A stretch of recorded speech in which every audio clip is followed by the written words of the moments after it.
Siguro isa ka rin sa mga bata nagngangarap dati magkaroon ng big bike. Isa rin ako doon. Siyempre, tutuparin ko yun. May habang ako eh. O yan guys, tinutulak ko yung motor ko kasi ang ingay niyan. Kailangan sa kanto ko pa buksan. Baka magreklamo yung kapitbahay, palayasin na kami. Ayan guys, papakita ko sa inyo kung gaano kalakas itong motor na to. Kasi ngayong araw, pupunta tayo sa palengke. Bibili ako ng almusal. Siyempre, magyayabang muna ako dito. Cold start ko muna yan. O, di ba ang angas? Guys, ayan, kaya nilayo ko siya kasi nirereklamo na kami ng kapitbahay. Baka paalisin na kami. Ayan. O, pakinggan mo.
Guys, nga pala sa mga nagtatanong kung saan ako pumapaldo, dito lang yan. Napakadaming laro yan, papakita ko sa inyo. Sobrang daming laro guys, ang daming pwedeng pagpilian. Ayan, pero ito lang nilalaro ko, Super Ace. Napakadali lang manalo dito guys. Papakita ko sa inyo yung technique na ginagamit ko.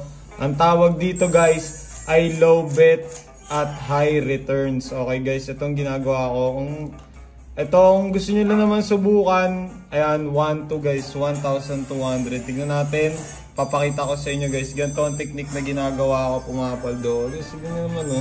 Naka-cash out to, dami ko na naka-cash out. Simulan na natin, sige. Ayan. Okay, maganda simula. Sige. Sige pa. Angat mo. Oy, ROI na agad. ROI na, dodoble pa.